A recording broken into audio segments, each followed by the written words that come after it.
I urgently called Edward, explaining that our parents were gravely ill and that he needed to return home immediately. Despite my heartfelt pleas, he dismissed my concerns coldly, insisting he was too tied up with a work trip and accusing me of overreacting. He abruptly ended the call, ignoring my attempts to keep him on the line. For weeks later, when Edward finally returned home, indifferent and distant, I had the painful task of telling him that he had missed both of our parents' funerals. Shocked and bewildered, he couldn't comprehend what I was saying, thinking it was some kind of cruel joke. I reminded him of the call I made, warning him about their critical health condition, and his face fell as regret washed over him, leaving him speechless. My name is Janet Rachel, a 51-year-old woman who has devoted her life to family, stepping away from a promising career in administration after marriage. My journey with Edward began in college, where we connected through our shared love for paddle. Initially, our relationship was strained. Edward, the leader of the paddle club and focused on national competitions, was harsh and demanding. He only cared about skill, not the experience, and I often found myself relegated to the sidelines, picking up balls after failing to meet his high expectations. But my frustration turned into determination. I practiced relentlessly in private, and during a practice session, to everyone's surprise, including Edward's, I successfully returned one of his challenging serves. That moment earned his respect and admiration, and for the first time, our relationship shifted from animosity to a budding connection. From that point on, my feelings for Edward deepened, despite his continued strict demeanor. I found myself falling for him, and our bond grew stronger. During one of our monthly gatherings, after a social night, Edward unexpectedly confessed his feelings for me, admitting he had fallen in love.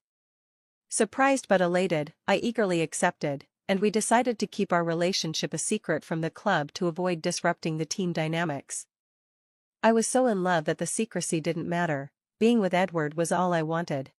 Our relationship endured beyond college, and we married when I was 23.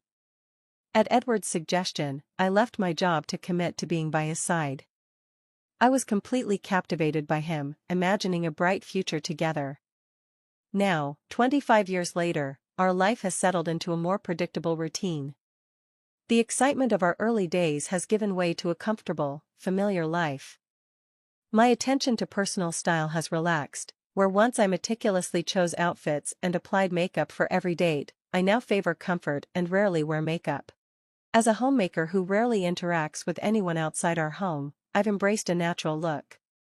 Reflecting on these changes, I can't help but notice how much I've changed since my younger years. I've gained weight, and my appearance now mirrors the before photos seen in weight loss ads. This shift in how I look might be contributing to the more routine nature of our relationship, and I sense that Edward now sees me less as a passionate partner and more as a maternal figure. He even makes light-hearted comments, asking for coffee in a way that feels more like a caretaker's role than a wife's. This gradual transformation in our dynamic marks a significant evolution from those early days of love and ambition. Edward's parents live just a 20-minute walk away, and they have always been kind and supportive. In return, I visit them often, eager to help, especially as their health has been failing. My father-in-law is battling a serious illness, and the doctors have given him little hope. He expressed a wish to spend his remaining days at home, and we brought him home for palliative care. The strain has been heavy on my mother-in-law, who seems increasingly worn out by the burden of caring for him. As someone who doesn't work outside the home, I've tried to step in and support, but the toll of it all is beginning to weigh on me as well. I've been helping my mother-in-law nearly every day, yet it's clear that the full responsibility of caring for my father-in-law falls on her shoulders, and it's visibly taking a toll. One evening, she asked if I could stay the night to assist her, her voice filled with hope. I had to decline, though, because Edward, my husband, expects me to be home every night. My refusal left her disheartened, her disappointment clear. Edward has a commanding presence, and he's never been one to help with household chores. He expects dinner to be ready and the house in order when he returns, and leftovers are not an option. Any deviation from his expectations often leads to an intense reaction. One day, I arrived home late after helping my father-in-law, only to be met with Edward's anger. He prioritized his needs over his father's, and I remained silent, knowing that arguing would only make things worse. This dynamic has left me feeling trapped. As a homemaker, I feel guilty for not standing up to Edward or offering my mother-in-law the support she needs during this difficult time. Edward's behavior has been increasingly erratic. He often comes home late without notice, sometimes clearly intoxicated, and his excuse is always the same: he has the right to spend his money however he pleases. This pattern has left me feeling isolated, torn between my duties as a wife and my desire to support my in-laws. Despite my role at home, Edward's expectations have become harder to accept. His frequent nights out were beginning to concern me, not just for our family, but for the families of those he spent time with. Edward, with his authoritative position at work, often used his power to pressure colleagues into socializing after hours. He would boast about always going out with the same coworker, a man who lived alone and was single, claiming that his colleague was always eager for company and drinks. I tried suggesting a compromise to Edward, asking if he could inform me ahead of time about his plans so I could better support his parents, especially with his father's worsening health and his mother's increasing stress. But Edward dismissed my concerns with a laugh, insisting his outings were spontaneous and that his mother could manage on her own. He prioritized his needs over everything, even rushing me through household tasks, without regard for my feelings. Then, unexpectedly, Edward announced he was planning a 3-week trip to Thailand. I was stunned, filled with questions. He had taken the initiative to request time off work and had already thought about what he wanted to do and eat there. When I asked about the sudden trip and mentioned that I didn't have a passport, he casually replied that it didn't matter because I wouldn't be joining him. This was particularly surprising, since we hadn't even gone on a proper honeymoon. Given his usual stance on saving money, curious and concerned, I asked who he would be traveling with. His response was curt: he was going with a coworker, and then he quickly shifted the conversation to ask about dinner. I knew pressing for more details would likely lead to an argument, so I reluctantly accepted the situation, my frustration simmering as I prepared dinner just as Edward wished. On the day of his departure, he left early in the morning, beginning his trip without a word of further discussion. By noon, I found myself reflecting on the dynamics of our relationship, recognizing how difficult it was to express my needs and concerns within the constraints set by Edward's behavior and expectations. In a moment of urgency, I called Edward, only to be met with impatience. "What do you want? I'm about to board a plane," he snapped, irritation clear in his voice. I pleaded with him, explaining the dire state of his parents' health and urging him to reconsider his trip. But Edward dismissed me coldly, claiming he was on vacation and telling me to handle the situation myself. His lack of empathy stung as he hung up, leaving my calls unanswered thereafter. Murmuring a quiet promise of regret, I resigned myself to waiting for his return. 3 weeks later, when Edward finally came back, he seemed unaffected by the events that had unfolded in his absence. I confronted him with the news of his parents' passing, and he reacted with disbelief, questioning me as if I were playing a cruel joke. I explained the heartbreaking details of how his parents had deteriorated and passed away, despite my constant visits and care. Their sudden decline was something I couldn't prevent, and the guilt weighed heavily on me.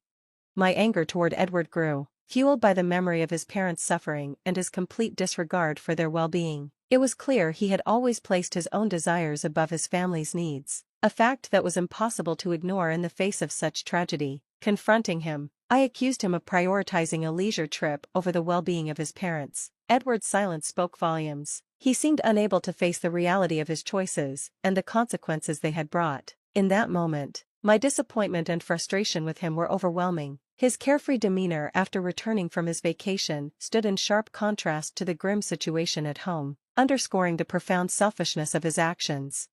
My heart ached, not just for the loss of my in-laws, but also for the realization that the man I had hoped would stand by me in difficult times had chosen himself above all else. With a hint of sarcasm, I probed further, asking about his recent 4-week getaway, suggesting it might have been with a lover. Edward, seemingly defeated, admitted to his affair with Donna, a younger coworker who, in his words, brought him comfort like nothing I could. His confession revealed that his late nights weren't spent working late but with Donna, and he boasted about her qualities in comparison to mine, arrogantly undermining my worth. What came next was even more shocking. With his parents no longer around to object, Edward bluntly suggested a divorce, envisioning a future where he could live with Donna in our home, effectively telling me to leave. The proposal hit me like a blow to the chest. Having dedicated my life to being a homemaker at Edward's request, I had no income of my own and little confidence to start over. But the realization that he had chosen his mistress over attending to his ailing parents was the final straw. With firm resolve, I left him for good. I packed only the essentials and soon found refuge in a budget motel. A week into my new reality, Edward's call broke my peace. His voice was panicked over a missing checkbook. Unfazed, I informed him that the financial documents and accounts under his name were untouched at home, only the checkbook was missing. I had taken only what was mine, the savings I had built up over time and the gifts from my family, all safely tucked away in an account in my name. It wasn't part of our joint property, and I had no obligation to share it with him. Edward, however, was desperate. He had squandered his salary and bonus on his lavish trip and was now hoping to dip into my savings to cover his recklessness. For the first time, it became clear to me just how much Edward had taken my financial stability for granted. He expected me to clean up his mess, but I refused. I suggested he get an advance from his paycheck if he needed money that badly. It was his responsibility to face the consequences of his actions, not mine. As the conversation wore on, I couldn't help but fill him in on the harsh financial reality of his parents' situation. There would be no significant inheritance coming his way. His parents had lived off their pensions, and his father's healthcare costs had eaten through almost everything they had. I also warned him to vacate their rental apartment to avoid further costs. It was a reality check he clearly wasn't ready for, and he struggled to grasp it. With a newfound sense of independence, I told Edward he was on his own. I had no obligation to support him anymore. His reaction, full of disbelief and desperation, did nothing to sway me. His previous actions had already drained any sympathy I might have had for him. I couldn't help but laugh at his situation. After all, this mess was his own doing. His affair with Donna and the way he'd thrown me out of our home without considering the financial implications had brought him to this point. His concerns about his job and the potential fallout from his affair were of no concern to me. I made it clear that he and Donna were the architects of their downfall, and I had no pity for them. Edward continued to plead, acknowledging his mistakes, but I remained unmoved. I ended the call with a final warning of regret, and that was it. Any obligations I had to him were over. The divorce process began soon after. Edward was initially hesitant, mostly due to financial concerns and the fear of his actions becoming public, but eventually, he was convinced by legal counsel to proceed. The divorce marked the end of a chapter defined by his betrayal and financial mismanagement. Thanks to my lawyer's expertise, the division of assets was favorable for me.